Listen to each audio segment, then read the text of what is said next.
Hey guys, what's going on? Nick here with another episode of 95 Crypto. And have you ever asked yourself a couple questions like when moon crypto video games? Like when are they going to become mainstream? When is Web3 gaming going to become mainstream? Will it, right?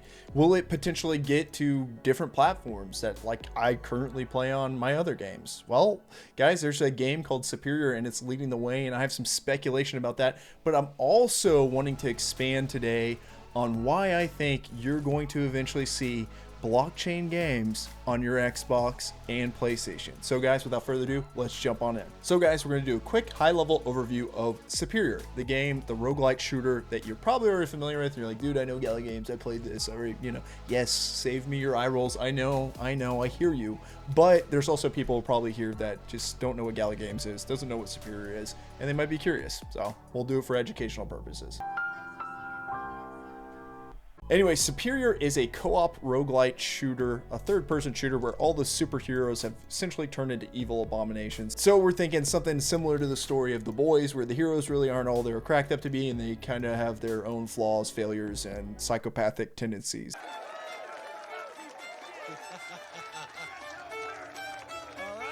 Anyway, as you play, essentially it's a roguelite game, so you're going to go through kind of round-based run-throughs through the dungeons, if you will, and you try to survive as long as you possibly can while playing, and it becomes, perpetually slightly easier as you play, because eventually you get to the point where you start unlocking certain skills and traits that stick with you from one playthrough to the next. And you're also fighting different types of bosses, these superheroes that have turned into these grotesque monsters, and trust me, they are very grotesque. I will leave down in the comments below me fighting the first one, which I failed miserably at, but if you guys want to check that out, there's some gameplay on that. I'm a very casual streamer. I'm not super like, oh my god, and screaming at the screen. So if you want to avoid that, then watch that. But anyway, it's also a blockchain game, right? It's a Web3 game. You can own these different digital assets, different rarities, etc. You can, the more you own, the higher rarities you own, the more you earn while playing. So it's something that you can jump in a free-to-play aspect and earn nothing and just play the game because you like the game.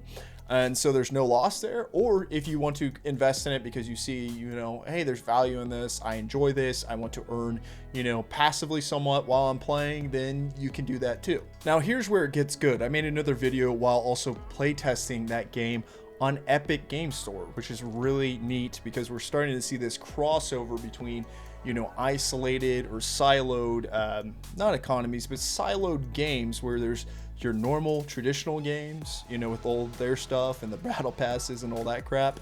And then there's also blockchain Web3 games. So it's kind of going from this traditional route and then blockchain games, and have kind of been separated, but now they're coming over the same platforms, right? So Epic Game Store, there was an alpha playtest of Superior that you could have played, and I played, and it was on Epic Game Store, and it looks like Superior itself is coming to Epic Game Store, which is like, holy crap. You might not like Epic Game Store as much as Steam. You might not think it's as great. That's fine, but it's definitely competition in Steam's eyes from a business standpoint. They're fighting over the same consumers' dollars. Hey, buy your digital games on my platform, not yours. And this is a big aspect, and why I think that blockchain games are on the precipice of a mass adoption kind of event, or the beginning of mass adoption. And as we can see here on Steam, Superior is now available to freaking wishlist, guys. So this is building into my whole point that I'm about to make, but this is the idea of game theory that is playing out right in front of us, which, essentially, to sum it up in basic terminology, is that businesses are going to naturally compete in markets for their consumer's dollar, right? So there's different businesses, and they're going to want to offer and render services that consumers are naturally starting to like or want. And if crypto is getting bigger and bigger and more people are getting into crypto or blockchain Web3 gaming, well, there's a consumer base for that. And so these businesses, as soon as one person starts offering blockchain or Web3 games, that next platform could be offering them too. And if we just look up the simple definition of game theory, and this is less simplified than what I said, but game theory is a branch of applied mathematics that provides tools for analyzing situations in which parties called players make decisions that are interdependent. This interdependency causes each player to consider the other player's possible decisions or strategies in formulating strategy. So yeah, we talked about this even in our MBA. We do like simulation, business simulation, but essentially we're trying to outperform our competitors in business. And so if you think that your competitors are going to be making a lot of moolah revenue from all these blockchain games and all the value and money that's coming into them, and they're offering them on their platform, well, what you might do? You might try to offer that before them, like an Epic Games Store, like they're trying to offer that ability to play those games before, like with Grit as well, a Gala Game published game. And then now Superior, and now even Steam's like, well, shit, I got to get on the train and I got to make that money and make that revenue too. And so they're trying to compete, and they're offering blockchain Web3 games as well. So guys, we're starting to see the pinnacle or the precipice of mass adoption. And guys, so we can also jump over to other articles that have popped up over last summer to fall. So these are some older things, but you can see, even if you don't like Konami, if you don't like some of these groups, that's fine. If you look at some of this as like, hey, it's just a, you know, quick way to make money, that's fine. But generally speaking, all businesses operate to generate some sort of value, right? A value to a consumer or value into their own business to continue business operations, right? So, and either way, I think this is kind of coming. You don't have to, again, you don't have to spend anything to play to earn games. I think that's what's great about them, versus pay to win, and versus, you know, battle passes and all these extra DLCs where we get stripped out games, you know, content stripped games, and then like you're just like, oh yeah, I'll pay an extra $20 to get like a demo version of the game. We're just now at this level, a demo, like looking at you, Destiny 1 when it first launched. Are you kidding me? Anyway, but yeah, there's Konami looking to build NFT marketplaces, hiring Web3 developers. There's Square Enix, you know, Summons Meteor launches its NFT project. These things are all, you know, continuously growing and becoming more and more prevalent. We're seeing this. This is game theory in itself playing out. But yeah, guys, this goes back to my original point, why I think you're going to eventually see NFTs on your Xbox or PlayStation, which is kind of a crazy, outlandish statement. We haven't seen anything really there yet to assume this, but hear me out for a moment.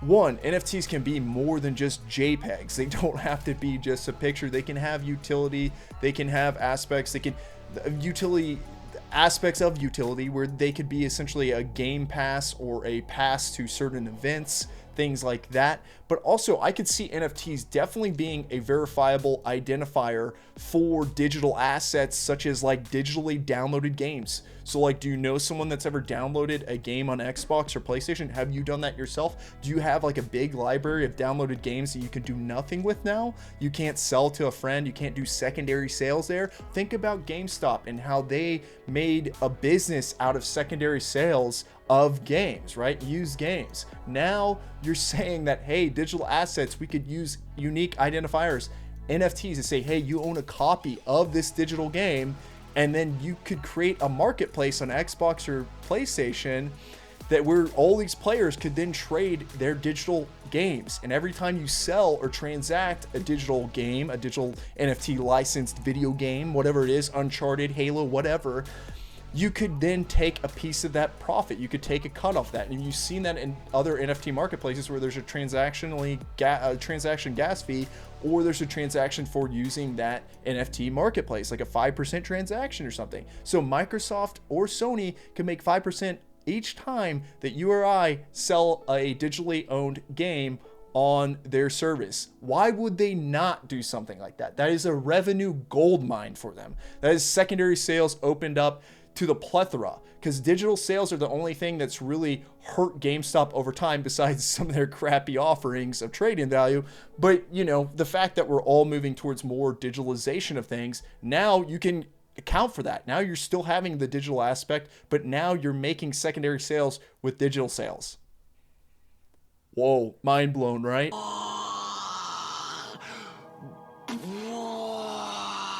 Yeah, guys, that is a wrap on this video, and why I personally think that this is going to be a really cool thing that's coming for gaming. And I don't want every game to be a Web3 game or blockchain. I absolutely don't.